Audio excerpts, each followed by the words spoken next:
કોર્ટે આપ્યો। સુપ્રીમ કોર્ટે પણ કીધું કે ન લોકસભા ન વિધાનસભા, सबसे ऊंची ग्राम सभा। ત્યારે આપણા મુખ્ય વાત કરી કે ગ્રામ સભાનો પાવર છે। અનુસૂચિત 5 વિસ્તારમાં ગ્રામ સભાની પરવાનગી લેવી પડે। આ વિસ્તાર 1996 અંતર્ગત આવે છે। તમારે આ કાર્યક્રમ કરવા માટે, તમારે આ પ્રકારનું પ્લાન્ટેશન કરવા માટે ગ્રામ સભાને કેમ જાણ કરવામાં નથી આવી?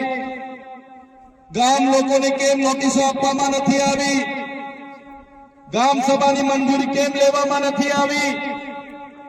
એવા સવાલો કરતા વનકર્મીઓએ, પોલીસ અધિકારીઓએ ઉશ્કેરાઈ જઈને આપણા 10 થી 15 આગેવાનોને પકડીને બળજબરીપૂર્વક અહીંથી પોલીસ સ્ટેશને લઈ જવા માટેના પ્રયાસો કર્યા। ત્યારે ગામના લોકો એમને છોડાવવા માટે આગળ આવ્યા।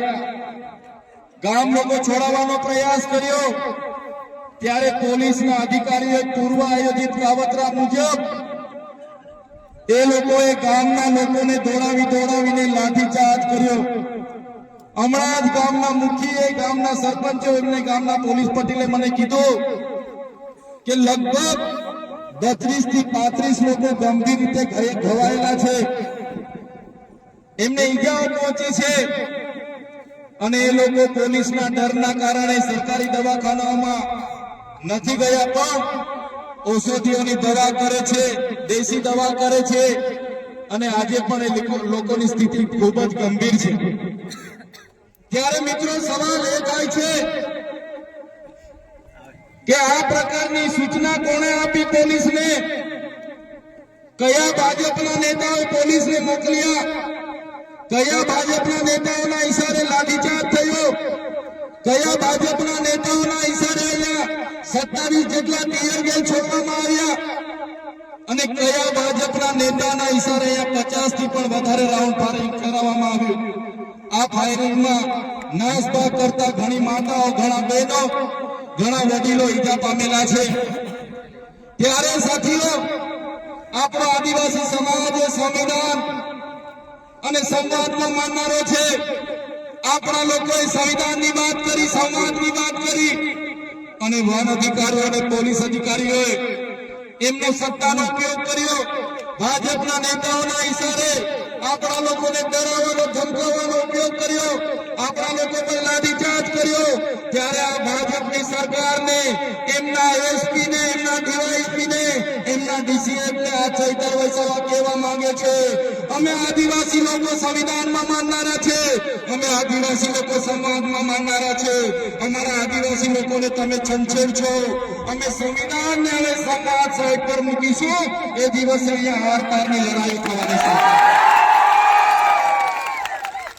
આદિવાસી સમાજનો ઇતિહાસ તમે જોઈ લેજો। આઝાદીની લડાઈમાં અમારા ગુરુ ગોવિંદજી લડ્યા છે, ભગવાન બિરસા મુંડા લડ્યા છે, ટાટિયા નાયક લડ્યા છે, ખાટિયા નાયક લડ્યા છે, ઝલકારી બાઈ લડી છે, મહારાણા પ્રતાપનો ઇતિહાસ જોજો, અમારા પૂંજા ભીલ લડ્યા છે। ત્યારે આ સરકારોને અમે કહેવા માંગીએ છીએ, દેશની આઝાદીમાં પણ ઋત્વિક નાયક જેવા લોકોએ અમારા સ્વતંત્ર રાજ્યની સ્થાપના કરી હતી। દેશના વિકાસમાં પણ અમારા આદિવાસી સમાજે પરસેવો આપ્યો છે, લોહી આપ્યું છે। દેશના વિકાસમાં જ્યાં ડેમોની જરૂર પડી, અમારા લોકો વિસ્થાપિત થયા છે। કોરિડોરની જરૂર પડી, અમારા લોકો વિસ્થાપિત થયા છે। નવા નેશનલ હાઈવે બનાવવા અમારા લોકો વિસ્થાપિત થયા છે। એરપોર્ટ બનાવવા માટે અમારા લોકોએ જમીનો આપી છે। જળ, જંગલ અને જમીનો પર રહેનારો અમારો મૂળ માલિક આજે પોતાના સમાજ સાથે, આજે ગામથી, પોતાની સંસ્કૃતિથી, પોતાની પ્રકૃતિથી છીનબીન થઈ ગયો છે। આટલું બધું કર્યા પછી પણ અમારા લોકોને તમે રંજાડવાની વાત કરશો? તે દિવસે અમે તીરકાંઠા નથી ચલાવ્યા, 13 તારીખે અમે ભાલાપાલિયા નથી ચલાવ્યા, પણ અમારી માતા બહેનોને હેરાન કરવામાં આવશે। આવનારા દિવસોમાં તીરકાંઠા પણ ચાલશે ને ભાલા।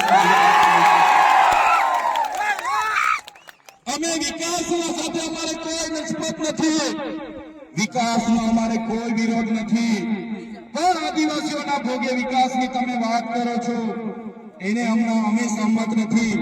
એક બાજુ આઝાદીના 78 વર્ષ થઈ ગયા, અમારા લોકો આજે આઝાદીના 78 વર્ષ પછી પણ 2 ટકના રોટલાઓ માટે અમારા લોકોને શહેરોમાં મજૂરી કરવું જવું પડે, અમારા બાળકોના શિક્ષણ માટે શાળાઓમાં શિક્ષકો માટે આંદોલન કરવું પડે, સારી શાળા માટે આંદોલન કરવું પડે, પીવાના પાણી માટે આંદોલન કરવું પડે, જંગલની જમીન માટે આંદોલન કરવું પડે, અમારી ખેતીના પાકના ભાવ માટે આંદોલન કરવું પડે, અમારા યુવાનો સાથે જે અત્યાચાર થાય એના માટે આંદોલન કરવું પડે, મારી 2 દીકરીઓ માટે આંદોલન કરવું પડે. ત્યારે અમે આ સરકારોને કહેવા માંગીએ છીએ, આ તમારી મનુવાદી સરકાર, આ તમારી સામંતશાહી સરકાર, આદિવાસી સમાજ હવે જાગી ગયો છે.